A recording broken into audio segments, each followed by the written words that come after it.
반갑습니다. 여러분과 함께 이제 12번에 걸쳐서 그 가족의 관계 회복에 대해서 생각해 볼 때 여러분께 강의할 열린교 김남준 목사입니다. 반갑습니다.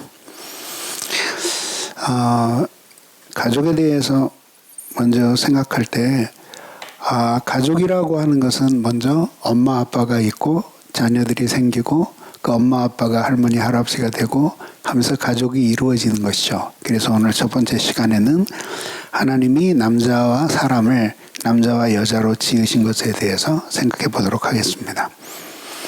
자, 그림을 보면 이제 두 종류의 그림이 나오죠. 한쪽은 남자가 여자를 누르고 사는 집안 이야기입니다. 그렇죠? 남자가 힘으로 여자를 꽉 누르고 살아요. 그런가 하면 오늘날 이런 사람들의 수는 매우 적고요. 그다음에 옆에 여자가 남자를 꽉 누르고 삽니다. 이제 이런 가정들의 모습이 여기에 그려져 있습니다. 그런데 사실은 진정한 가정의 평화라고 하는 것은 남자가 힘이 더 세서 여자를 누르거나 여자가 더 힘이 세서 남자를 누르는 것이 아닙니다. 임마누엘 칸트입니다. 18세기의 독일의 철학자이고 진정한 의미에서 그 전통적 형이상학을 비판하고 근대 계몽주의를 데카르트에 이어서 정점에 올려놓은 사람입니다. 사람이 그 유명한 3대 비판서를 쓰게 되죠. 이 사람이 쓴 책 가운데 영구 평화론이라고 하는 이 책 속에서 이런 이야기를 합니다. 이 평화는 저 자유의 무덤 속에 행해지는 전제주의처럼 모든 힘들의 약화에 의해서 초래되는 것이 아니다. 그러니까 진정한 평화는 자유를 모두 반납하고 큰 지배력을 가지고 있는 왕 한 사람에 의해서 권력으로 통제되는 그런 속에서의 평화가 아니라 모든 힘들의 활기찬 경쟁 속에서 균형에 의해 초래되고 보증되는 것이다. 그러니까 이거를 부부관계에 적용시키면 상대방 한 사람이 큰 힘을 가지고 있어서 누름으로써 평화가 이루어지는 것이 아니라 서로가 활기차게 남편과 아내로 살아가면서도 힘의 균형에 의해서 이러한 진정한 평화가 이루어지는 것이 이상적인 가정이라고 말할 수 있겠습니다. 하나님이 사람을 지으셨습니다. 하나님은 우선 천상세계와 지상세계를 지으십니다. 천상의 세계는 하늘나라로 하나님이 천사들의 도움을 받아서 당신이 직접 다스리시지만 지상의 세계는 하나님이 창조하셨지만 하나님이 직접 다스리지 아니하시고 인간을 대리자로 두어서 당신의 뜻을 이루어가게 하셨습니다. 그렇다고 해서 하나님이 인간의 역사에 전혀 간섭하시지 않는다는 뜻이 아니라 인간을 대리자로 세우셔서 당신의 마음으로 이 세계를 다스리고 돌보게 하셨다는 뜻입니다. 그래서 이렇게 사람들이 모여서 인류 사회를 이루고 또 그 다음에 하나님이 창조하신 자연의 세계를 돌보고 이렇게 해서 천지를 창조하신 하나님의 뜻이 이루어지게 하는 것이 사람을 지으신 이유였습니다. 자, 이렇게 하나님이 이런 목적을 가지고 사람을 창조하셨으니까 사람은 매우 뛰어난 능력을 가졌어야 했습니다. 그래서 하나님이 흙으로는 육체를 지으시고 그 다음에 영혼은 직접 창조하셔서 사람을 만드십니다. 그 하나님이 창조하신 인간의 영혼의 가장 중요한 기능이 두 가지가 있는데 지성과 의지예요. 이 지성으로서는 생각을 하고 그리고 판단을 하고 의지로서는 그것을 행하죠. 이렇게 해서 하나님이 인간을 지성과 의지로 행하게 하시고 육체를 사용해서 당신을 섬기게 하신 것입니다. 그런데 하나님은 이제 이 남자와 여자를 지으십니다. 근데 특이한 것은 하나님이 남자는 흙으로 빚으셔서 창조하셨지만 하나님은 여자는 흙으로 빚질 않으시고 이 남자의 몸 중 일부를 취하여 이것으로 여자를 만드셨습니다. 그래서 이것은 결국 뭘 보여주냐 하면 남녀가, 남자와 여자가, 남편과 아내가 둘이 한 몸이라고 하는 사실을 보여주는 것입니다. 그래서 이렇게 하나님이 창조하신 이유는 남자가 여자보다 우월하거나 혹은 여자가 남자보다 열등하다는 의미에서 하나는 흙으로, 하나는 그 사람에 만든 갈비뼈로 창조하신 것이 아닙니다. 오히려 핵심은 한 사람만 흙으로 지으시고 그 다음 사람은 사람을 재료로 해서 지음으로써 사실상 이 두 사람이 둘이 아니라 한 사람이라는 것을 가르쳐주게 하기 위해서 하나님이 이런 식으로 창조를 하신 것입니다. 그래서 둘이 한 몸이고 그리고 그 사람이 자신처럼 아내를 사랑하고 또 아내가 남편을 사랑하게 하기 위해서 하나님이 한 몸을 두 사람으로 창조하신 것입니다. 세 가지 의미는 이렇게 하나님이 흙으로 남자를 창조하셨고 또 그 몸으로 여자를 창조하셨는데 이렇게 하나님이 두 개의 성별로 창조하신 것은 서로를 다른 사람으로 만드신 것입니다. 그래서 남자를 통해서 하고 싶으셨던 일, 여자를 통해서 하고 싶은 일들이 둘이 함께 어우러져서 하나님이 사람을 이 세상에 창조하신 목적을 이루어가게 하시려고 하나님이 이렇게 인간을 이런 방법으로 창조하신 것입니다.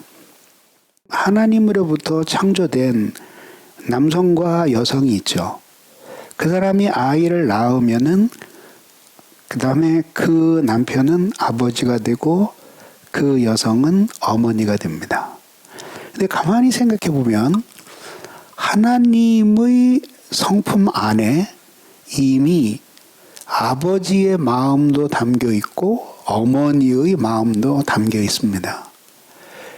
다시 말하면 하나님이 당신 안에 있는 이 모든 그 인간과 자연 세계를 돌보는 그 마음을 하나님이 하나는 아버지의 마음으로 이 세상에 계시하셨고 또 하나는 어머니의 마음으로 이 세상에 계시하신 거죠.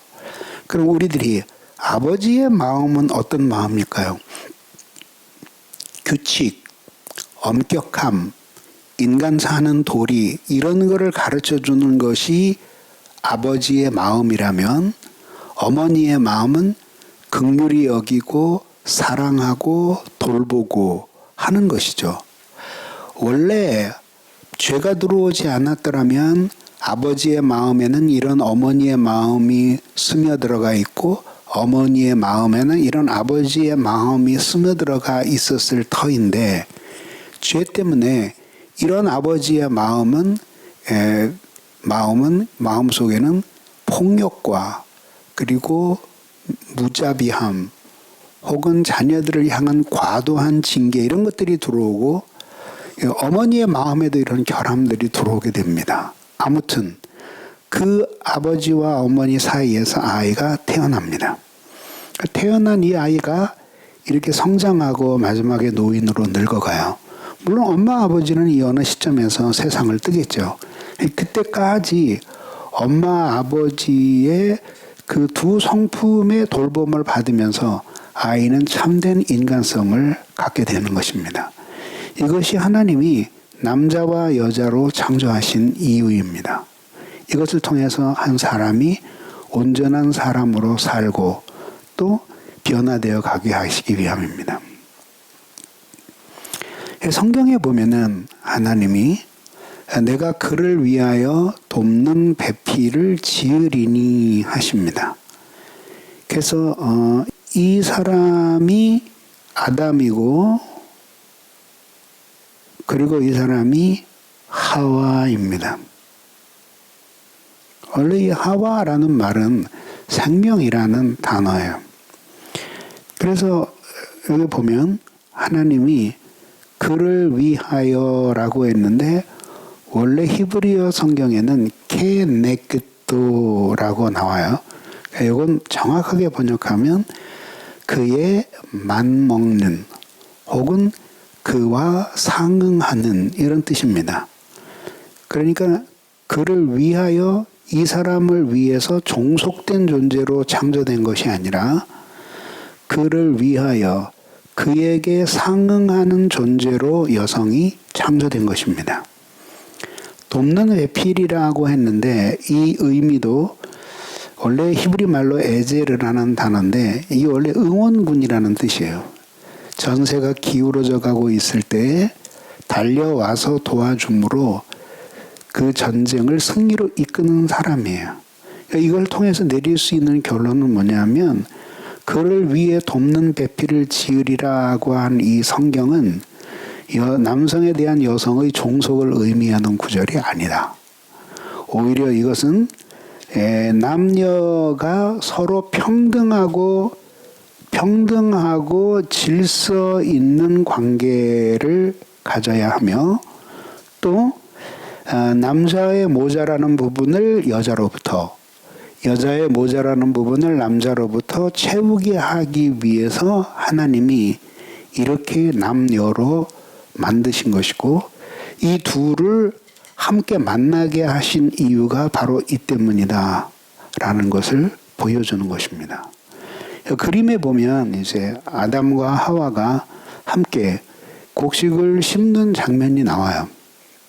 그것은 결국 남성이 땅을 개척하면 그 개척한 땅 위에 씨를 뿌리고 함께 가꾸는 것을 그림으로 보여주는 것이죠. 이처럼 하나님이 원래 남자와 여자를 창조하셔서 그들을 서로 결혼시켜서 한 가정을 이루게 하신 것은 이처럼 누군가 누구에게 종속되는 관계가 아니라 남녀가 평등한 가운데 질서를 유지하고 서로의 모자란 점들을 보충하며 살게 하기 위해서 하나님이 남자와 여자를 지으신 것입니다. 그러니까 이런 것들을 올바로 알기 위해서는 한 사람 한 사람이 모두 예수 그리스도를 믿고 하나님이 자기에게 대한 뜻이 무엇인지를 깨달아야지만 이런 관계로 돌아갈 수가 있다는 점에서 우리는 신앙을 다시 한번 강조하게 되는 것이죠. 하나님이 이제 그 갈비뼈에서 취하여 여자를 만드십니다. 그랬더니 이 아담이 지금 이 사람이 아담입니다.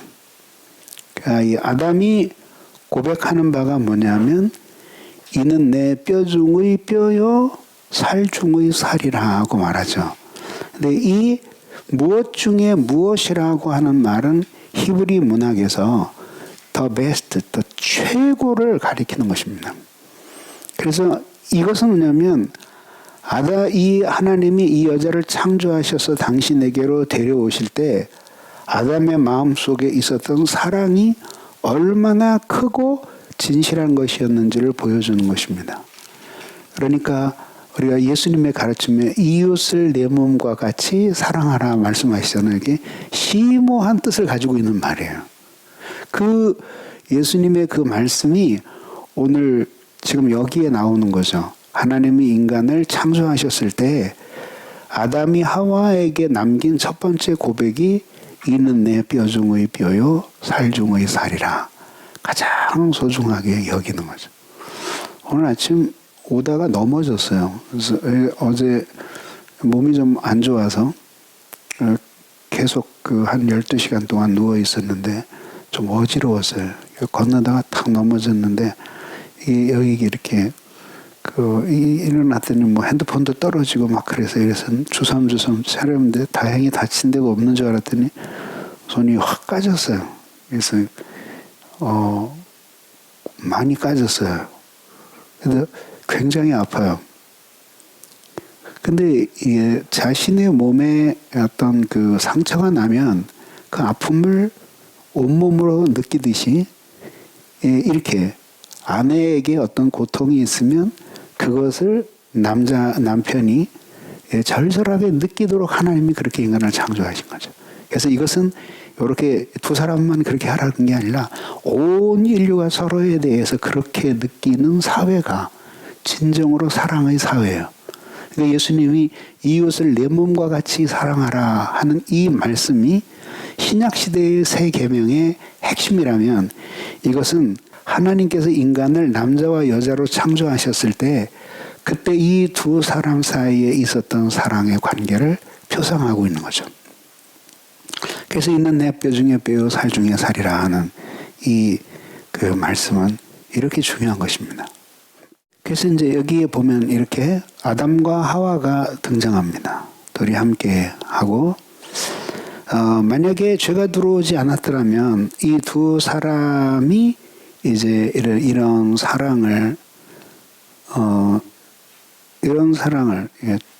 사랑을 가지고 계속해서 사랑하는 관계가 됐겠죠. 그런데 그 다음에 어떻게 됩니까? 타락하게 됩니다.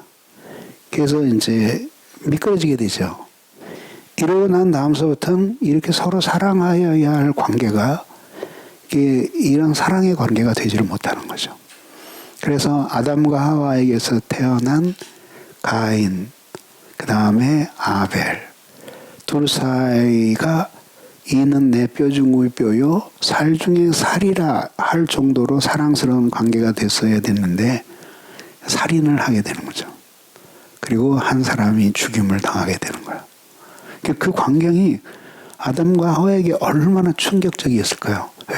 사람이 죽는 것을 본 적이 없고 원래 그런 죽음을 보지 않도록 창조된 사람인데 피 흘리며 죽어간 시체를 보면서 그들의 공포와 두려움은 엄청났을 것입니다. 결국 인간의 타락으로 말미암아 그런 일이 일어나게 됩니다. 그러면서 이제 부부 관계도 깨지죠.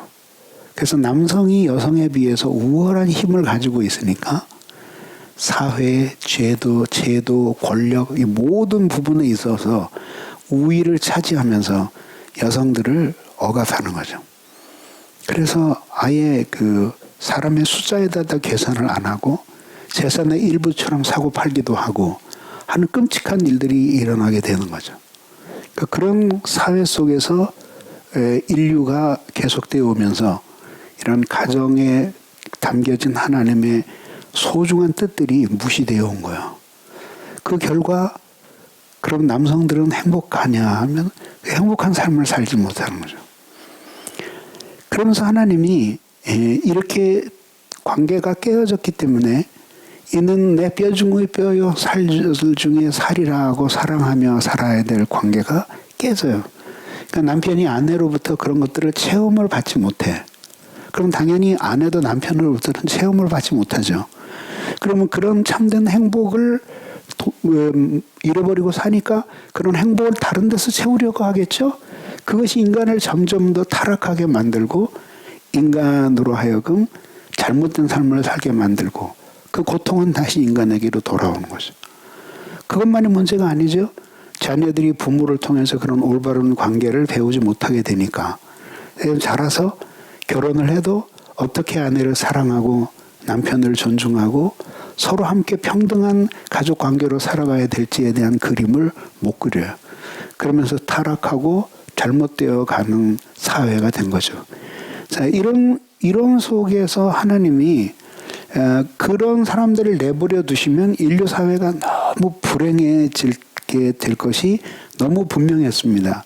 그래서 하나님이 그런 사람들을 구원하기 위해 교회를 세우십니다.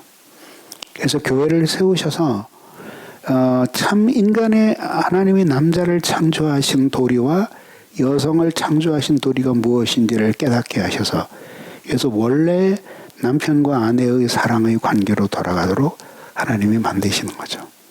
그래서 가만히 살펴보면 우리들이 인간의 사는 도리가 무엇인가를 신앙을 통해서 깨닫고 가족 관계가 회복되는 사람들을 우리가 많이 만나게 되는 거죠. 그래서 하나님이 이들을 구원하셔서 교회의 일원이 되게 하십니다. 그럼 이제 이렇게 해서 이 교회 속에는 이렇게 구원 얻은 사람들이 이렇게 모이게 되겠죠. 이렇게 구원받은 사람들이 모이는데, 이 모인 사람들이 한 사람 한 사람이 하나님께서 기뻐하시는 남편의 모습이 무엇인가, 아내의 자리가 어떤 것인가, 이걸 깨닫고 돌아감으로써 하나님이 기대하셨던 원래 아담과 하와를 통해 이루시려고 했던 사회의 모습을 복원해 가는 거죠. 마침내 모든 사람들이 구원을 얻고, 그리고 교회의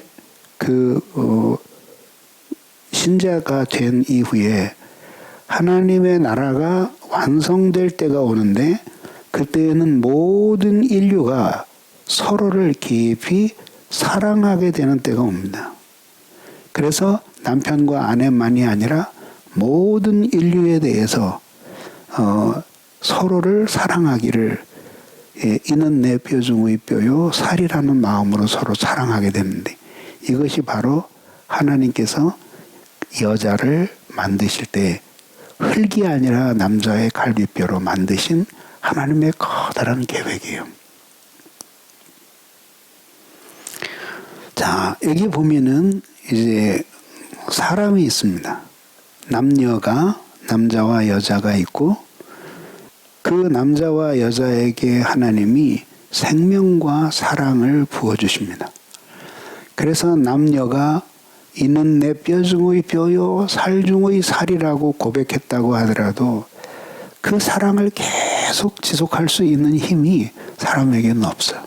여러분들도 다 결혼하셨지만 남편이 참 내가 이 남자한테 시집 와서 참 행복하다라는 때도 있고, 이 남자하고 평생을 같이 살아야 되나 하는 때도 있을 겁니다. 그렇죠? 근데 함께 살아가야 한다는 것은 피할 수 없는 이제 우리에게 주어진 명제예요. 그때에 우리는 보게 돼요. 뭐냐면 이 남자의 결점을 내가 참고 견디면서 살아갈 수 있는 힘이 없구나라는 걸 느끼게 되는 거죠. 그래서 남편이 잘해준다고 해서 우리가 잘해주면 물론 행복하겠죠. 근데 아내도 남편에게 항상 잘해주는 것은 아니기 때문에 남편도 아내에게 그렇게 해줄 수 없어요. 누군가가 와서 자기 남편이 얼마나 잘해주냐를 이야기하는 거 부러워할 필요 없어요. 그 감춰진 이야기는 그보다 훨씬 더 다른 이야기가 많아요. 그렇죠? 그리고 와서 듣기 좋은 얘기만 하는 거예요. 여러분들도 좋은 얘기만 골라서 스토리를 만들면 모든 사람이 여러분 남편하고 살고 싶어하는 사람으로 만들 그런 가능성이 있어요. 그 사람들은 그런 스토리를 전체적으로 보지 않고 일부만 보는 거죠. 그러니까 보세요. 하나님께로부터 끊임없이 부어지는 생명과 사랑이 우리에게 계속 있을 때 비로소 그 사랑과 생명으로 남편을 용서하고 사랑하고, 그 사랑 때문에 아내가 모자라지만 그러나 그것도 자기가 극복해야 할 하나의 그 숙제려니 생각하면서 사랑하는, 그게 인간관계 아니에요. 그런 속에서 그 사람들이 가정을 이루어요. 가정을 이루고 그렇게 가정을 이루면서 살아가요. 그리고 그 가정은 이제 죄가 들어왔기 때문에 이 관계가 자꾸 이렇게 깨져요. 그래서 아내가 남편을 사랑하고 남편이 아내를 사랑해서 결혼했지만 이게 부부의 도리가 뭔지, 그리고 자기가 어떻게 그 남편과 아내를 사랑하며 살아갈지 잘 몰라요. 그리고 서로 옳다는 것만을 주장하게 될 때 가정생활을 계속하게 될 수 없는 어려움에 처하게 되는 거죠. 그럼 그게 부부만의 이야기가 아니라 애들에게도 마찬가지예요. 그런 엄마 아빠를 보면서 그 아이들은 인간으로 참 어떻게 살아가야 될까 이런 도리들을 다 못 배우게 되는 거죠. 그러면 엄마 아빠의 불행한 가정생활을 다시 자신도 대물림하게 되겠죠. 그래서 하나님이 이 사람들에게 복음을 전하여 한 사람 한 사람을 구원하십니다. 구원한 사람들을 교회에 이렇게 식구가 되게 하시고, 이런 교회는 끊임없이 이제 바깥으로 뻗어나가면서 선교를 하게 됩니다. 이 선교가 결국은 사랑이에요, 사랑. 하나님을 사랑하지 않는 사람들을 하나님을 사랑하면서 어떤 남편이 되고 아내가 되고 어떤 자녀가 되고 어떤 부모가 될 것인가를 다시 생각하게 해주고 그 생각한 대로 살아갈 수 있는 힘을 주는 것이 선교예요. 자, 그렇게 되면서 그러면서 이제 결국은 마지막 하나님의 나라가 모두 이루어져서 그래서 인류 사회가 완성되게 됩니다. 이때는 아까 말씀드린 것처럼 함께 서로 사랑하며 살아가는 사회가 되는 거죠. 그래서 완전한 사랑 속에서 살아가는 아름다운 사회. 이게 바로 하나님이 맨 처음에 두 사람을 창조하셔서 이루고 싶으셨던 사회의 모습인 것입니다. 자, 오늘의 배운 내용을 5가지로 정리하겠습니다. 앞에서 배운 내용을 모두 잊어버렸어도 이 5가지를 정확하게 기억하시면 오늘의 공부의 한 내용은 여러분들의 것이 됩니다. 자, 우선 첫째로 하나님은 인간을 목적 있게끔 창조하신 거죠. 어떻게? 세계를 다스리게 하기 위해서 인간을 창조하신 거예요. 그러니까 세계를 다스린다고 하는 것은 무엇이냐면 세계를 창조하신 하나님의 마음을 깊이 이해하고 그 뜻에 맞게끔 사람들을 사랑의 사회를 이루고 그리고 하나님이 창조하신 자연의 모든 만물들을 친절하게 대함으로 그들도 모두 다 행복하고 선한 상태가 되도록 그렇게 돌보게 하기 위해 인간을 창조하신 거죠. 이러기 위해서는 매우 특별한 능력이 필요했기 때문에 하나님은 인간을 영혼을 가진 피조물로 창조하셨습니다. 그리고 영혼의 기능 중 제일 중요한 것이 지성과 의지예요. 그리고 그 남자와 여자를 한 몸으로 만드셨으니 이는 한 사람만 흙으로 창조하시고 그 다음 사람은 그 사람의 갈비뼈를 취하여 여자를 만드신 것입니다. 둘이 마치 자신의 몸처럼 아끼고 사랑하게 하기 위해서 하나님이 남자와 여자를 한 몸으로 창조하신 것입니다. 그럼에도 불구하고 하나님은 가정에 남편과 아내 사이에 질서를 주십니다. 그래서 남편은 거칠고 힘든 일들을 해나가고 창의적이고 이렇게 해나가고 아내는 남편이 정복하고 획득한 것들을 돌보고 가꾸고 이렇게 함으로써 둘이 못하는 일들을 서로 행하면서 아름다운 조화를 이루어가게 하신 것입니다. 마지막으로 가정은 완성된 인류 사회의 씨앗입니다. 그래서 이 가정이 진정으로 하나님을 믿고 서로가 무슨 목적으로 이 세상에 태어났는지를 올바로 알 때, 그때에 그 가정은 교회가 되죠.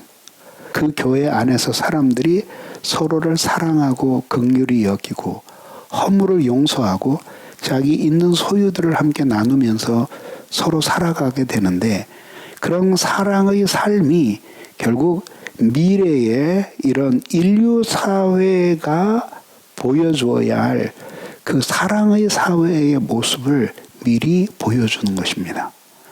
그러므로 오늘 내리는 결론은 이것입니다.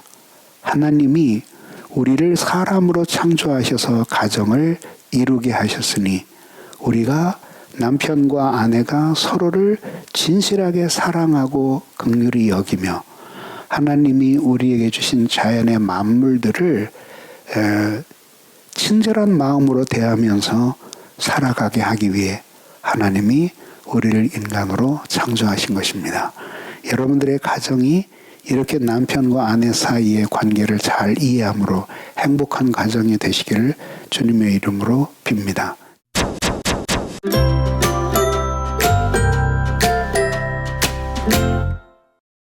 남편은 사랑하지만 금방 미웠다가도 다시 좋아지고 웃게 되고 하는데 시댁으로부터 이제 좀 받은 상처는 좀 잘 회복이 되지 않고 시간이 오래 지나도 좀 가슴이 좀 그럽니다. 그게 지금 고민입니다. 참 어렵겠죠. 그리고 특히 그 시댁의 어떤 시자를 싫어하잖아요, 자매님들은. 시월드. 근데 우리들이 이제 성경의 가르침으로 돌아가 보면 예수님이 뭐라 하셨나? 내 원수도 사랑하라고 말씀하시잖아요. 그러니까 결국 시부모님들이나 시집의 식구가 아니라 우리가 살아가는 사회생활 속에서 만난 사람들이었으면 어쨌든 예수님의 가르침은 그들도 용서하고 긍휼히 여기며 살라는 것이 그 예수 그리스도의 가르침이잖아요. 그러면은 시댁으로부터 받는 상처나 이런 것들이 굉장히 어렵지만 그러나 그것을 그분들이 하나님의 사랑을 진정으로 모르기 때문에 내가 나에게 이렇게 부당하게 하는 것이다. 혹은 또 내가 실제로 잘 못하고 있는 부분도 있을 거 아니에요? 그런 것들을 생각하면서 하나님의 사랑과 은혜로 그런 가족 관계들을 이겨가면서 서로 사랑하며 살아가는 것이 선교적인 삶이에요. 우리가 결혼했을 때 사실 우리 집안에서 우리 두 번째 동생 이외에는 아무도 그 예수 믿는 사람들이 없었어요, 가족 속에. 근데 그러면서 많은 어려움이 있었지만은 그러나 인내하고 역시 기도하고 하면서 사랑으로 극복한 결과 모든 가족들이 다 예수를 믿게 되었어요. 그러니까 결국 그것도 우리들이 이겨야 하고 져야 할 십자가다. 그래서 사람을 생각하면 그 일을 할 수 없지만 하나님이 우리를 위해 하신 일을 생각하면서 이게 그래서 하나님의 사랑과 은혜가 우리에게 매일매일 필요한 것입니다. 배우기로 지성과 정서와 의지를 주셨다고 배웠어요. 근데 오늘 말씀에 지성과 의지 부분만 언급을 하셔서 정서의 자리가 있는 건지 아니면은 그래서 우리들이 이제 전통적으로는 지성, 그다음에 정서, 의지 이렇게 나누는데 사실은 엄밀하게 보면은 지성과 의지예요. 왜냐하면 마음이 어느 쪽으로 끌리고 움직이고 있다라고 하는 것은 이미 의지적 활동을 내포하고 있기 때문에 학자들에 따라서 세 수로 나누기도 하고 또 어떤 사람들은 둘로 나누기도 하는데 어쨌든 아무튼 정서가 어느 쪽에 끌리고 있다고 하는 것은 이미 의지의 행사가 이루어지고 있는 것으로 보기 때문에 둘로 나누기도 합니다. 그래서 정서는 의지의 작용 속에 속하는 것이다. 이렇게 해석할 수 있죠. 네. 그러나 셋으로 나눠서 설명을 해도 잘못된 것은 아닙니다. 또 그다음에 우리 마지막으로 한 사람만 더 할까요? 네. 자, 질문을 들어봅시다. 오늘 이제 말씀처럼 남자와 여자가 각자 다름을 가지고 만들어진 거잖아요. 그래서 이제 부부 관계에 있어서 생활할 때 어떤 사소한 집안일을 할 때에도 그렇고 저는 인식하는 문제에 대해서 남편은 인식을 아예 못하는 경우들 많이 맞닥뜨리게 되거든요. 근데 이제 그러다 보니까 물리적인 횟수로 제가 더 많이 인식하는 경우들이 있어서 그거를 남편한테 처음에는 알려준다는 의미로 하는 것들이 지적을 하게 되고 그게 나중에는 제가 의지하는 대로 제가 원하는 대로 방향을 이끌어가는 모습에 저를 발견하면서 그게 혹시 내가 성경적으로 맞지 않게 혹시 굴림하나? 이런 생각도 하게 돼서 그게 고민이 되더라고요. 특히 성품적으로 남자를 가르치기를 좋아하는 여성들이 있는 것 같아요. 네. 특히 근데 모든 여성이 그러진 않아요. 근데 특히 이제 직업이 그 사람들을 가르치는 학교 선생님 같은 경우에는 유별나게 그런 성향이 강해요. 평생을 그렇게 사람들에게 지적하고 하면서 살아왔기 때문에 설령 그런 직업을 갖지 않았다고 하더라도 그런 그 남편에게 뭔가를 이렇게 좀 가르치려고 하는 그런 사람들이 많죠. 그리고 남편들도 보면은 그 유난히 그 둔감해서 어떤 그 아내가 문제로 삼는데 이게 머리 구조 자체가 전혀 그런 것들이 그 문제로 안 삼는 그 남자들이 있어요. 예를 들자면 이제 가정을 집안을 정리하는 것 같은 거. 이제 저 같은 사람은 이렇게 좀 물건이 제자리에 탁탁탁탁 놓이기를 원하거든요. 근데 우리 집안에는 문제 없어요. 근데 이제 우리 집 애들하고는 좀 달라요. 근데 어쨌든 남편은 그런 거 분명한데 이 여성들 중에 이게 막 오만 물건들이 그 제자리에 안 있는데도 이게 무슨 문제가 있냐, 얼마나 자유롭고 좋으냐 하는 사람들이 있거든요. 아무리 지적하고 이야기를 해도 설득이 안 되는 거죠. 머리 구조 자체가. 이런 사람들이 있어요. 근데 말씀드리고 싶은 거는 대화를 많이 해서 그래서 이것이 왜 문제인가를 상대방에게 이해시키고 설득시키는 작업이 필요해요. 그렇지만 그래도 안 바뀌면 그냥 운명이려니 하고 그냥 살아가는 것도 지혜다 저는 생각을 합니다. 자, 이렇게 해서 오늘 우리는 가족관계 회복에 관한 첫 번째 시간, 하나님이 남자와 여자로 지으신 것에 대해서 살펴보았습니다. 우리가 남편으로서 또 아내로서 부족한 것이 많지만 서로 자신도 부족하다는 사실을 깊이 인식하는 것이 필요할 것 같습니다. 사랑은 해석의 능력이라고 했습니다. 사랑하는 마음을 가지고 있으면 이해할 수 있게끔 자신의 생각이 바뀌게 된다는 뜻이죠. 여러분들이 이렇게 남편과 아내 사이에 서로 소통하고 이해하고 사랑함으로써 하나님께서 여러분들을 남편과 아내로 만나게 하신 뜻들을 이 세상 속에서 이루어가게 되기를 진심으로 여러분들을 축복합니다. 대단히 감사합니다.